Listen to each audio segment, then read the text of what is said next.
সবজিগুলি কি সুন্দর সতেজ আর কালারফুল লাগছে না। আজকে আমি কি রান্না করব তোমরা গেস করো তো। বাই দ্য ওয়ে, রান্না বান্না শেষে কিভাবে নিজে স্কিন কেয়ার করলাম সবকিছু শেয়ার করবো আজকে এই ভিডিওতে তোমাদের সঙ্গে। আসসালামু আলাইকুম, hello everyone, this is Silvi and I am from SR stories. I hope you all are doing good. প্রথমে সবাইকে বলি জুমা মোবারক। আর আজকে হচ্ছে ফ্রাইডে ছিল, আর আজকে ফ্রাইডে স্পেশাল রান্না বান্না হবে।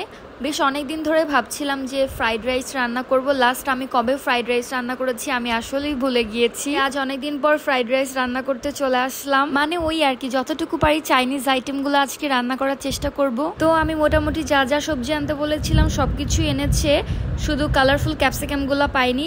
এক রকমের কালার পেয়েছে, গ্রিন কালার, তোমরা বুঝতেই পারছো।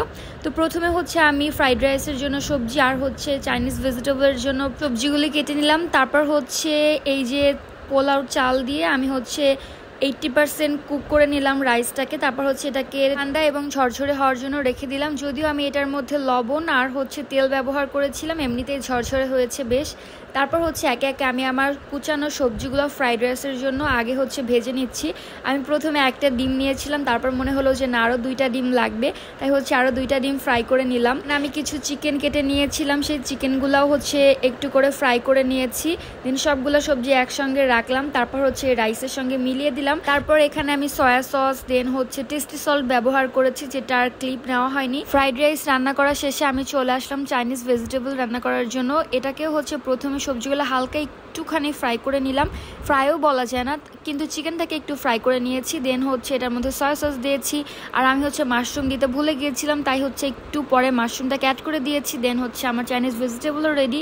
আর এদিকে হচ্ছে আমি চিংড়ি মাছের একটি কারি বানাচ্ছি, চাইনিজের সঙ্গে খেতে এটা আমাদের বেশ ভালো লাগে। রিফাত এটা বেশ পছন্দ করে। আর উপর দিয়ে হচ্ছে আমি একটু সাদা তিল দিয়ে দিলাম। যদিও আমি রেসিপি তোমাদের সঙ্গে শেয়ার করছি না আজকে, 2-1টা ক্লিপ আর কি তোমাদের সঙ্গে শেয়ার করছি, কারণ সবকিছু যেহেতু একা হাতে করছি এই জন্য সবকিছু অ্যাকচুয়ালি ভিডিও ক্লিপ নেওয়া পসিবল হয় না।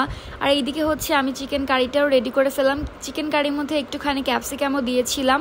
তারপর হচ্ছে একে একে আমার সবগুলা ডিশ রান্না করা শেষ। দেন হচ্ছে টেবিলে নিয়ে আসছি, আর এইদিকে হচ্ছে আমি প্লেট সাজাচ্ছি যাতে একটু রেস্টুরেন্টের মতো ফিল আসে। এটা হচ্ছে আমার ফুল প্ল্যাটার। সিফাত হচ্ছে নামাজ পড়ে চলে এসেছে ইতিমধ্যে। এর মধ্যে হচ্ছে যে আমার রান্নাটাও শেষ। এদিকে হচ্ছে আমার অবস্থা খুবই বিধ্বস্ত, কারণ আমি হচ্ছে রান্নাবান্না শেষ করে বসলাম। রিফাত বলল যে তুমিও বসো, খাও।